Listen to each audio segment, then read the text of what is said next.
São 40 anos de profissão que iniciou sem pretensão. Pelas mãos de Antunes Filho, ela conheceu o teatro e seguiu a vida artística adiante. Viajou e morou por muito tempo fora do país. Morou em Paris. E no seu retorno, ela começa a vida artística para valer. Participou de inúmeros sucessos da televisão brasileira, como Dona Sinhazinha, em Gabriela, Clotilde em Salvador da Pátria, Dionísia Raposo em Liberdade, Liberdade, e protagonizou Dona Beija, que sem dúvida foi um impulso a mais na sua carreira e onde ela mostrou ainda mais o seu talento. Não parou mais, até hoje continua abrilhantando a televisão brasileira, além de inúmeros e maravilhosos papéis que ela faz no teatro e no cinema. No momento, ela está com o espetáculo O Pior de Mim. É um texto de sua autoria, ousado e corajoso. A minha entrevistada hoje é Maitê Proença, que eu agradeço a presença desde já. Obrigada, Maitê, pela sua presença, pelo seu tempo aqui conosco. Obrigada pelo convite, Rogéria. Vamos conversar. Um prazer falar com você, falar um pouco mais da sua história. Que, como eu disse, começou mais ou menos por acaso, né? A Antunes te descobriu em algum momento e aí você começou a sua história com o teatro e depois com a televisão. Foi mais ou menos assim, não foi isso? Eu fiz um teste lá para o Antunes, porque ele me convidou, ele me viu. Eu estava frequentando umas palestras que aconteciam no MIS, o Museu de Imagem e Som de São Paulo. Meio que para ocupar o tempo, assim, eu dava aulas de inglês e de francês nesse momento, eu tinha voltado para o Brasil por conta de circunstâncias e tal, morava fora, e eu ia seguir morando fora e tal, mas aí aconteceu isso, o Antunes chamou, eu falei, pode ser e tal, fui lá, fiz o teste, passei no teste, fiquei com ele 1 ano, mais ou menos. Depois, o Mário Prata me chamou. Eu falei, não, eu não quero, eu vou fazer teatro, não quero fazer televisão. Eu tinha preconceitos, ainda que eu não conhecesse a televisão, porque na minha casa era proibido, não tinha televisão.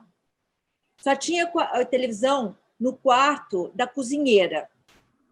Para eu ver televisão, eu tinha que fugir, ir lá para o outro, e eu ia bastante, eu gostava de ver, né? Mas não era uma coisa incentivada assim na minha casa, então eu não sabia muito bem. Talvez por eu ter a cabeça feita por essa proibição, eu achava que a televisão era uma coisa menor e então, enfim, não me interessava fazer essa experiência. Mas aí eles me disseram que nós íamos fazer televisão underground, que era uma coisa diferente, que era vanguarda. E eu, bobinha, acreditei. Não era vanguarda coisa nenhuma, era a Tupi, era o fim da Tupi. Foi a última novela que acabou de acabar com a Tupi. Era para ficar só 1 semana, mas o personagem escrito pelo Mário Prata era encantador, o personagem, porque era uma menina que vinha do interior com a mãe para falar num programa desses de pergunta e resposta, que na época tinha. Era um programa desses que acontecia dentro da novela, onde essa moça do interior vinha para falar sobre o Roberto Carlos. Ela amava o Roberto Carlos. Então, o personagem deu muito certo. Você não tendo televisão em casa e não querendo fazer televisão, o que na verdade te prendeu à televisão, já que era um veículo até desconhecido para você, como você mesma falou?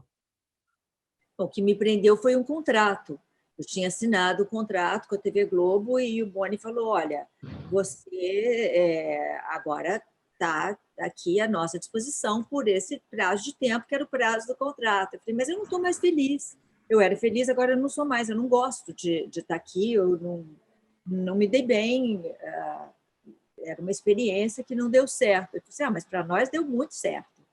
Então, infelizmente, vai ter que se adaptar. Então, ele fez uma conversa lá comigo que me chamou nos brios, na verdade. Falou, olha, a gente tem uma combinação. Essa combinação você tem que cumprir, porque nós estamos investindo em você e nós queremos, ainda que você não queira, então fica mais um tempo aí. enfim, e assim foi. E esse tempo foi o tempo que te cativou a seguir essa profissão? Foi exercitando que foi te levando para frente? Eu acho que quando eu me dei, o primeiro momento que eu falei, dá mesmo para eu fazer isso aqui, foi na Dona Beija. Aí eu vi que, primeiro que todo mundo ali estava meio que aprendendo, sabe? Porque a gente estava desbravando, éramos uns bandeirantes, abrindo o caminho, uma nova televisão, havia um monopólio absoluto da TV Globo e aquela televisão estava se abrindo, era um novo mercado de trabalho. Então, vinha gente da publicidade, tinha gente do cinema, muita gente que não era fixo da televisão, que não tinha o ranço da TV, e com tudo que tem de bom e de ruim, né? Imagino eu que a Dona Beija foi um divisor de águas na sua carreira, não foi? Foi, porque foi muito bem aceito. Nós conseguimos atingir 40 pontos de Ibope, no momento em que não havia um controle remoto, que você fica lá, né, zapeando, assim. Você tinha que levantar do sofá, ir lá, trocar, tirar, derrubar teu condicionamento de ficar lá onde você está habituado e ir para uma coisa nova. Então, nós realmente abrimos um mercado e a gente estava fazendo, era uma novela com um conteúdo histórico num país muito desmemoriado, um país que nem preza a sua história, não tem nem documentação dos eventos históricos. A gente deixa queimar o Museu Nacional, né?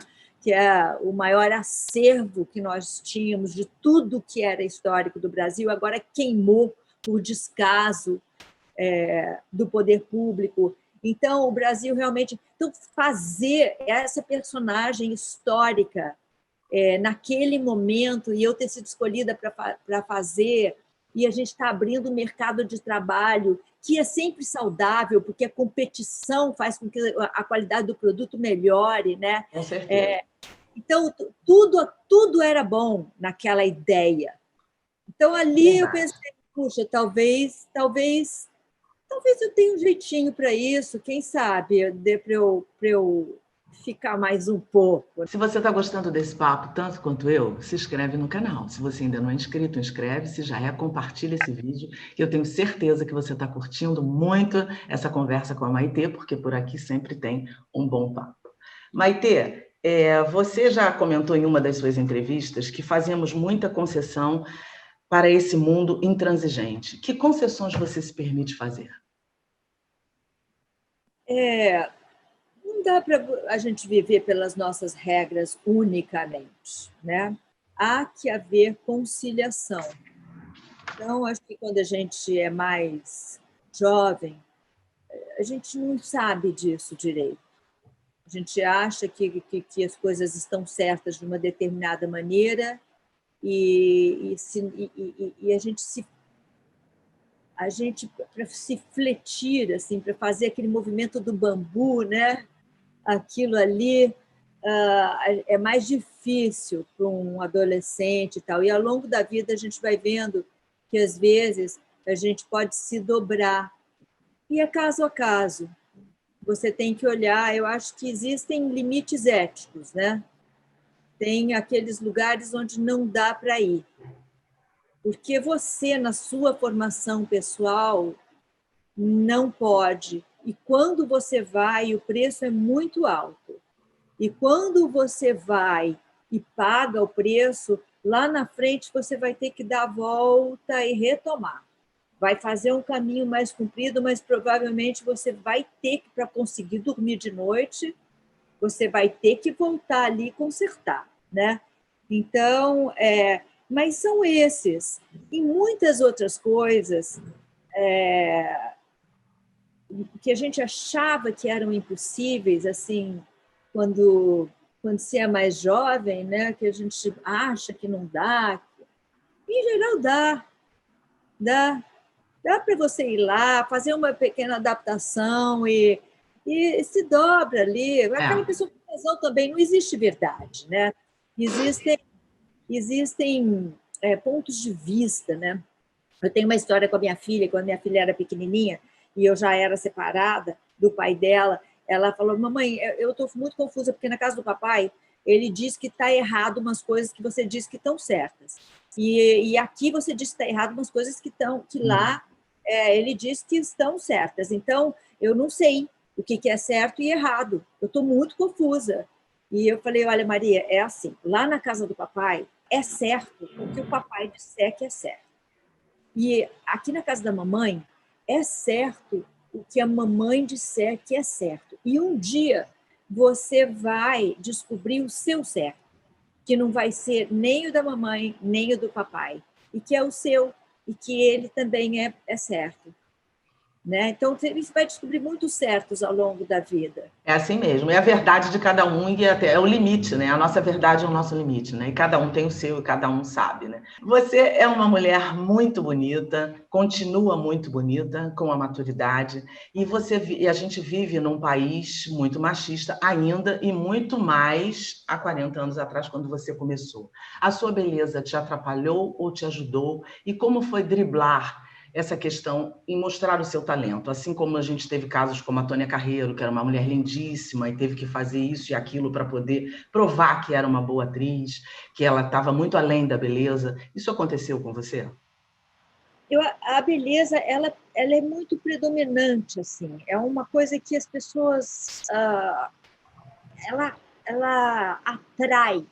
Eu fui criada assim em uma escola internacional com muita gente anglo-saxônica que não dava muita bola para a beleza. Eu nunca soube muito que eu era bonita, ninguém falava para mim que eu era bonita. Assim, de vez em quando falava uma coisa, sei lá, mas era importante você ser bom em esporte.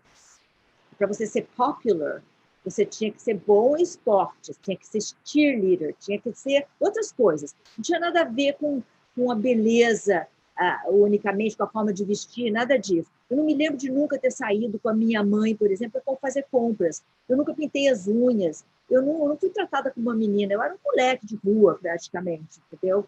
E na minha casa também não se estimulava isso. Ninguém me falava que eu era bonita ou feia. Tá? Meu pai não cortava meu cabelo no barbeiro. Quando ele ia cortar o cabelo dele, ele cortava o meu também. Então, eu me lembro de andar na rua, as pessoas falavam assim, ô moleque, você é menino ou menino? As pessoas não sabiam, porque era cortado assim. Então, eu me dei conta da beleza quando cheguei no Rio de Janeiro, porque o Rio de Janeiro tem uma coisa, tem a herança da corte, né? Então, tudo que paira na superfície, aqui é a bola da vez, é a coisa que importa. Até então, eu não sabia muito. E assim como eu não sabia que isso pode desagradar muito. Você é uma mulher bonita, quando entra numa sala, as outras mulheres todas começam a ver o que elas podem criticar, onde é que elas vão descobrir o defeito, onde é que está o problema, né? O que elas vão futricar com as outras que não... Então, você desagrada, a sua presença é desagradável. Se você tiver algum outro atributo para complementar, então aí vai ficando mais desagradável, aquilo vai aumentando aquele problema, né? Mas E profissionalmente isso te atrapalhou muito ou não? sempre atrapalha, porque as mulheres estão ali por toda parte e porque os homens te veem também como um pedaço de carne, né? E isso não é exatamente o melhor dos critérios. E como você lida com o sucesso? Porque você agrega no seu sucesso toda essa questão da mulher brasileira, muito bonita, bem-sucedida, e isso acaba sendo também um incômodo e um pouco de um certo fardo, vamos dizer assim. Eu não enxergo o sucesso da mesma maneira como as pessoas que olham de fora enxergam o sucesso. Então, o sucesso não te faz mais feliz. O sucesso, esse sucesso de você ter um monte de seguidores ou de você ser aplaudido na rua ou das pessoas gostarem de qualquer coisa que você faça, porque isso virou um estigma, né? Uma pessoa bem-sucedida, então tudo que ela faz é bom. Tem gente assim, né? Tem gente que você vai ver qualquer porcaria que aquela pessoa fizer, porque ela entrou numa aura de bem-sucedido. Então, você come você consome aqueles produtos sem também fazer o exercício da crítica, né? Então, eu precisava gostar, eu estar satisfeita com aquela coisa. Como eu sempre fui muito rigorosa, eu nunca concordava muito que aquilo estava suficientemente bom, sabe? Eu não batia de igual, tinha sempre uma distância entre a percepção do público e a minha percepção interna. Se você está gostando desse programa, compartilha, ativa o sininho, se inscreve no canal, porque por aqui tem sempre um bom papo e eu tenho certeza que você está adorando ouvir a Maitê, ver a Maitê, assim como eu. Maitê, qual é o caminho que você faz para a escolha dos seus diretores?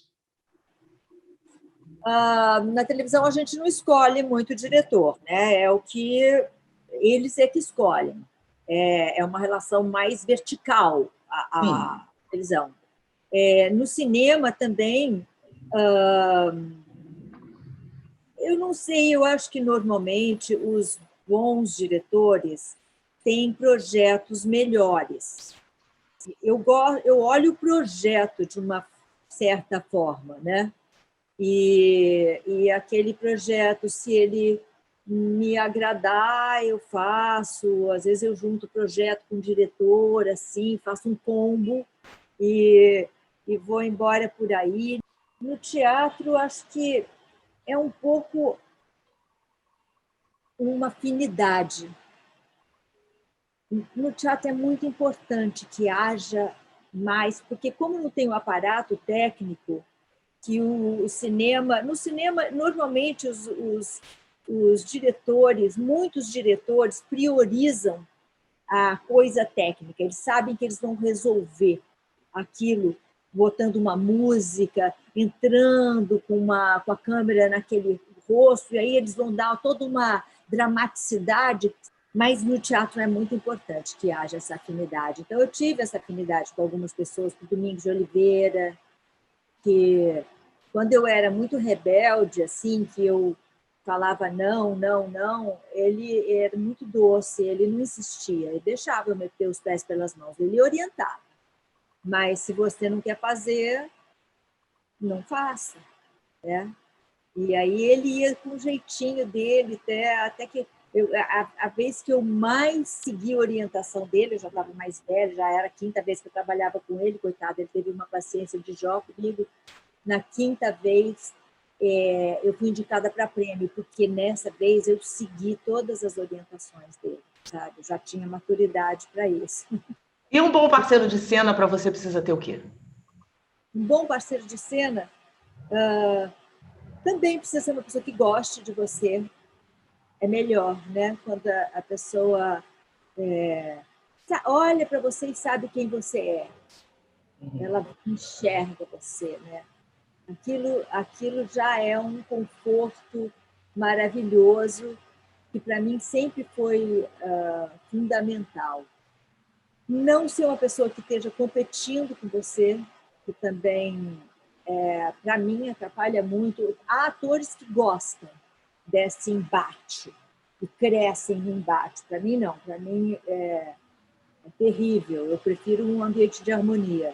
Que é o seu caso agora com O Pior de Mim, né? Que, na verdade, é um texto seu, como eu falei, direção do Rodrigo Portela, com a Clarice também, né? Luz, que está na assistência de direção, e o texto é seu. É um texto ousado, um texto corajoso, muito bom, eu já assisti, recomendo muitíssimo, e eu queria saber se você salvaguardou alguma coisa e como foi, o que te levou a decidir fazer um texto com tanta propriedade, com tanta verdade e que não esconde situações difíceis, momentos delicados da sua vida. Justamente isso que você falou, a verdade, que eu acho que está em falta nesse momento de fake news, nesse momento em que as versões são mais importantes do que a notícia inicial, né? Aquilo vai se desdobrando, é um site, é um Facebook e tal. quando você vê a notícia que está valendo, já é uma versão de uma versão de uma versão de uma versão, e o que aconteceu de fato não existe mais, foi apagado pelas versões que foram dadas, né? Então, eu fiquei olhando assim para o mundo e falei, o que faz as pessoas gostarem tanto do reality show? Esse era o outro aspecto, né? As pessoas querem bisbilhotar a vida dos outros porque ela tem de mais prosaica. Pessoas indo ao banheiro, pessoa tomando banho, pessoa comendo, pessoa falando com outra sobre qualquer assunto que não tem nenhuma importância. Mas por que isso virou um fetiche da humanidade? E por que o Instagram é igualmente sedutor, né? O que faz eu querer olhar aquele negócio e ficar fascinada por aquilo ali? Será que isso é fútil? Será que isso é vulgar? Será que... Não importa, porque é um fenômeno da atualidade. Não pode ser desconsiderado. Então, já que aquilo acontece, eu pensei, no Instagram, as pessoas vão lá e elas se sentem muito diminuídas, porque é inalcançável o padrão que se colocou de mentira que existe dentro do Instagram. Os filtros, como as pessoas são felizes, como elas têm 1 milhão de amigos, como elas são sempre bem-sucedidas e alegres e bem-humoradas, né? Você jamais vai conseguir alcançar aquele nível de perfeição.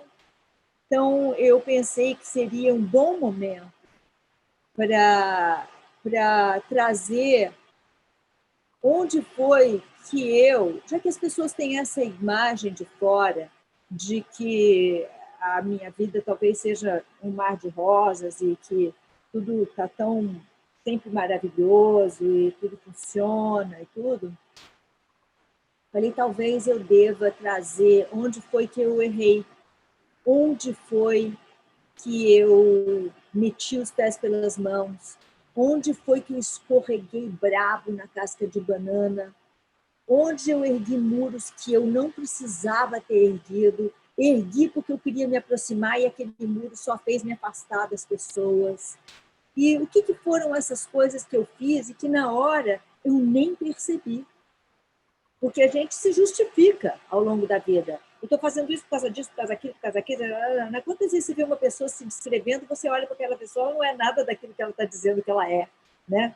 Que ela acha que é. Às vezes ela de fato acha, ela precisa achar para seguir.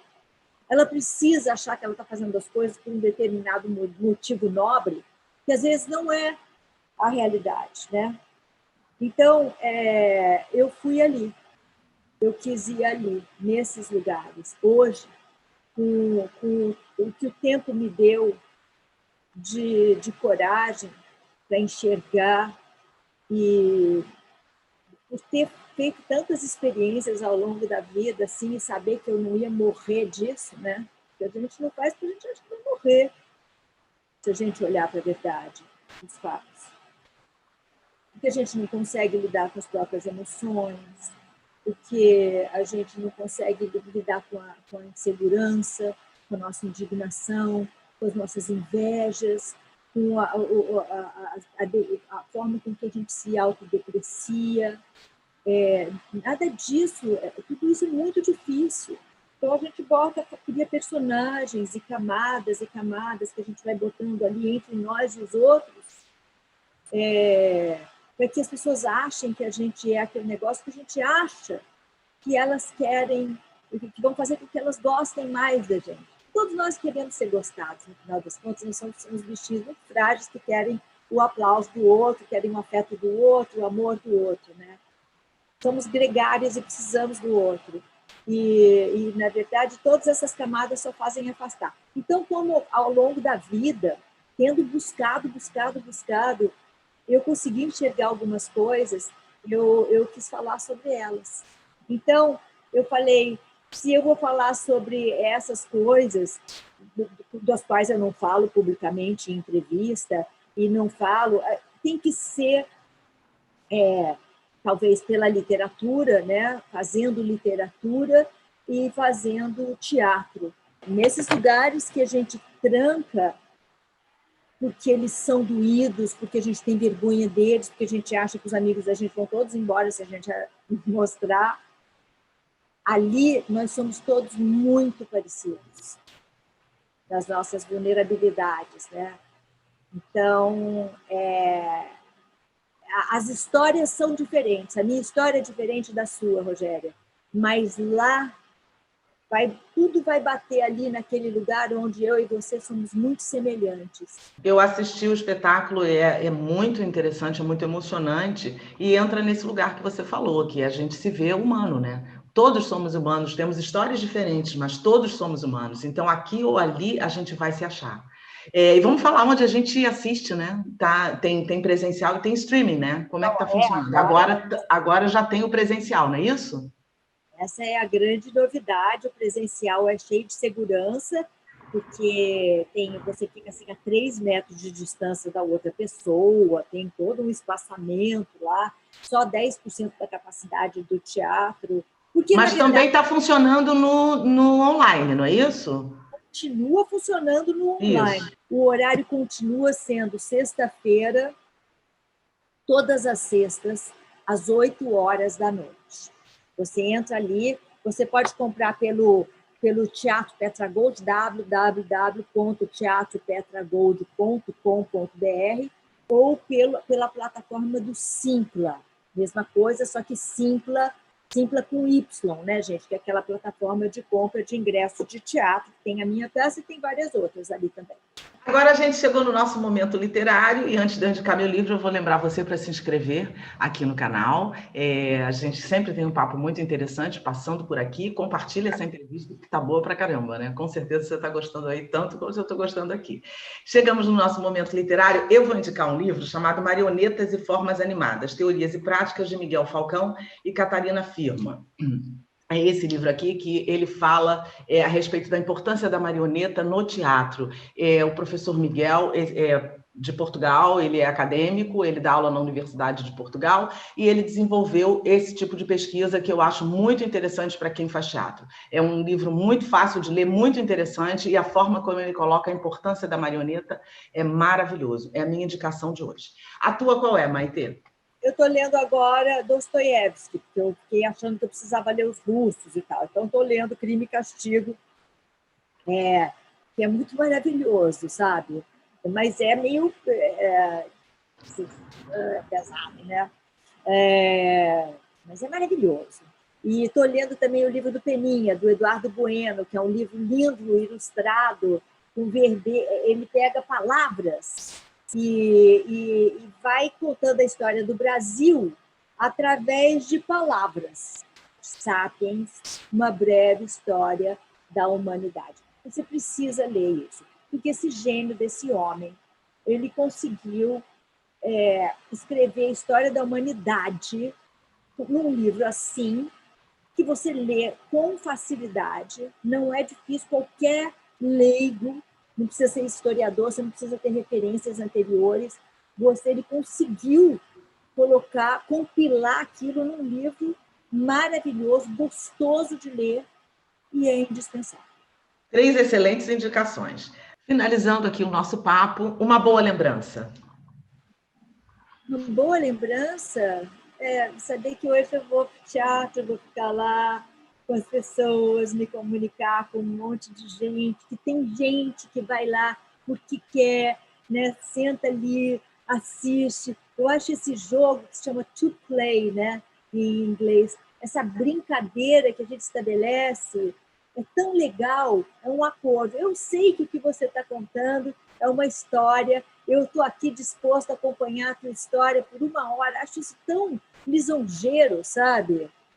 Que isso aconteça toda sexta-feira e que sempre tenha gente lá. Eu sempre fico surpresa que as pessoas estão lá. Seu lado B qual é? Meu lado B é uma pessoa recolhida.